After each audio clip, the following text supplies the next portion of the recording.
हे friends, आज हम पढ़ेंगे कॉन्स्टिट्यूशनल बेयर एक्ट के पार्ट 2 को। पार्ट 2 जो आर्टिकल 5 से आर्टिकल 11 की बात करता है, जिसमें हम भारत के सिटीजनशिप के बारे में, भारत की नागरिकता नागरिकता के बारे में बात करेंगे। चलो फिर देखते हैं आर्टिकल 5। आर्टिकल 5 बात करता है इंडिया में सिटीजनशिप बाय डोमिसाइल। डोमिसाइल के थ्रू आपको सिटीजनशिप मिलेगी, उसके बारे में आर्टिकल 5 में कहा गया है। तो आर्टिकल 5 कहता है कि कोई भी दो क्राइटेरिया आपको फॉलो करना है अगर आपको आर्टिकल 5 के अंडर सिटीजनशिप लेनी है तो क्राइटेरिया 1 क्या है कि वो इंडिया का डोमिसाइल, कोई भी पर्सन, कोई भी सिटीजन इंडिया का डोमिसाइल होना चाहिए। डोमिसाइल मीन्स के उसका परमानेंट हाउस, वो एक एरिया में हमेशा से रह रहा है, वो उसका डोमिसाइल कहा जाएगा। तो उसे इंडिया का डोमिसाइल होना पड़ेगा। प्लस अनदर क्राइटेरिया क्या है कि उसे इन तीन कंडीशंस A B C, इन तीन कंडीशन में से कोई एक कंडीशन फॉलो करनी पड़ेगी, फुलफिल करनी पड़ेगी। तो एक है कि आपका बॉर्न यहाँ होना चाहिए, प्लस सेकंड है कि आपके फादर का बॉर्न यहाँ होना चाहिए, और थर्ड कहता है कि 1950 के पहले, 26 जनवरी 1950 के पहले 5 साल से, मतलब 1945 से आप इंडिया में रह रहे होने चाहिए।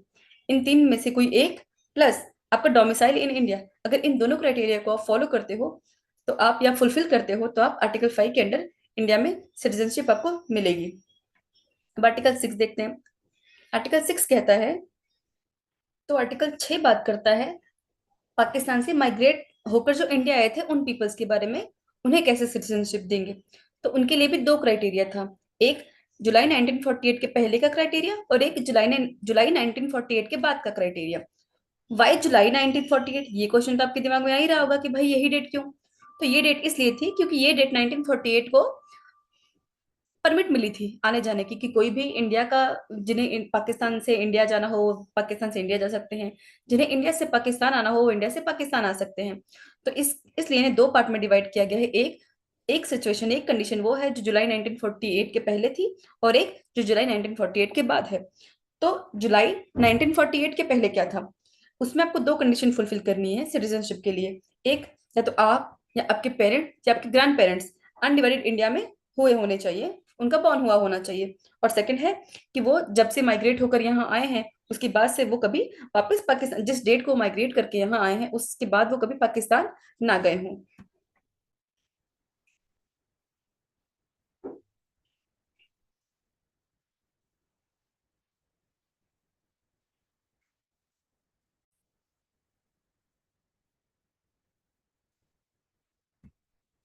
ओके, तो 1948 के बाद ये क्या कंडीशन है। 1948 के बाद में आपको चार कंडीशन, चार क्राइटेरिया फुलफिल करने होंगे इंडिया की सिटीजनशिप के लिए। एक, फर्स्ट क्राइटेरिया है कि आप, आपके पेरेंट्स या आपके ग्रैंड पेरेंट्स का बॉर्न यहाँ इंडिया में होना चाहिए। सेकंड, कि उन्हें परमिट मिलना चाहिए, सेटलमेंट के लिए परमिट तो चाहिए ना हमें, तो सेटलमेंट के लिए परमिट मिला होना चाहिए।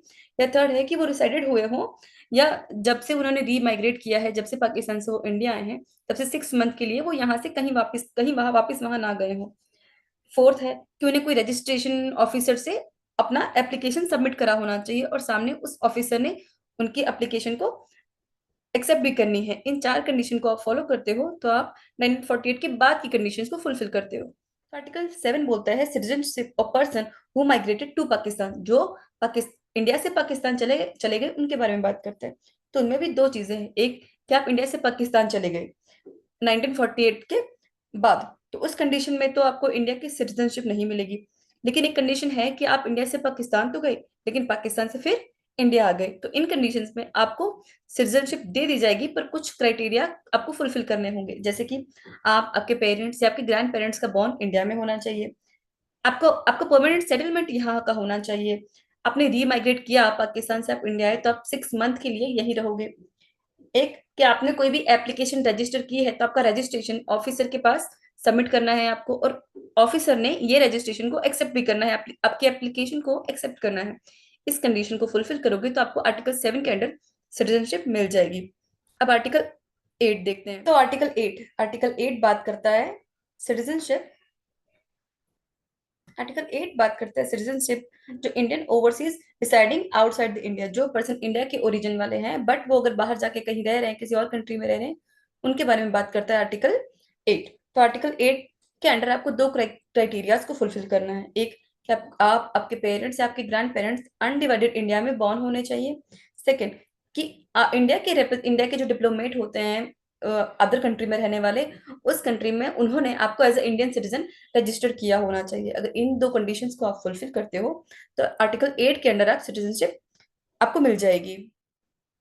तो आप देखते हैं आर्टिकल 9 क्या कहता है। तो आर्टिकल 9 उनके बारे में बात करता है कि आपने बिफोर कमेंसमेंट, कमेंसमेंट में इसकी 26 जनवरी 1950 के पहले की बात करता है। अगर उसके पहले आपने खुद के मन से अगर किसी फॉरेन स्टेट की सिटीजनशिप ले ली है, किसी भी अदर कंट्री की अगर सिटीजनशिप ले ली है, तो अंडर आपको अंडर आर्टिकल 5, 6 या आर्टिकल 8 के अंडर सिटीजनशिप नहीं दी जाएगी।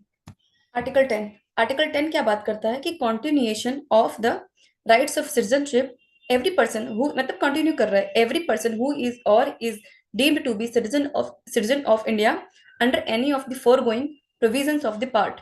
मतलब ऊपर दिए गए कोई भी प्रोविजन आर्टिकल जैसे कि 5, 6, 8 इनके अंडर उसे अगर सिटीजनशिप मिली है, तो he will be subject to the provision of any law that made by parliament. Obviously उसे पार्लियामेंट के तो रूल फॉलो करने ही होंगे।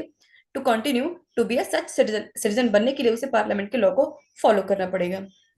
आर्टिकल 11, आर्टिकल 11 पावर देता है पार्लियामेंट को। पार्लियामेंट सिटीजनशिप अमेंडमेंट एक्ट 1955 जिसके बाद आर्टिकल 11 के बाद ही बनी थी, क्योंकि पार्लियामेंट रेगुलेट करेगा, parliament to regulate the right of citizenship by law, nothing in the foregoing provision of part shall derogate from the power of parliament to make any provision with respect to the acquisition and termination of citizenship and all other matters related to citizenship। मतलब जो भी citizenship के matter हैं उनको deal करता है article 11 के under parliament. Article 11 ने पार्लियामेंट को पावर दी है कि आप देखोगे कि भाई क्या रूल बनाना है, कैसे बनाना है सिटीजनशिप अक्वायर करने के लिए, टर्मिनेट करने के लिए।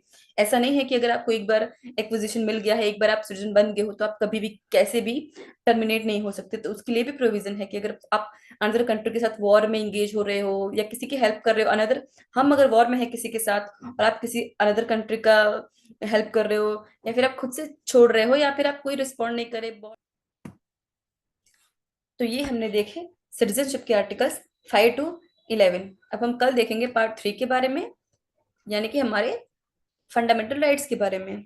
Okay, thank you.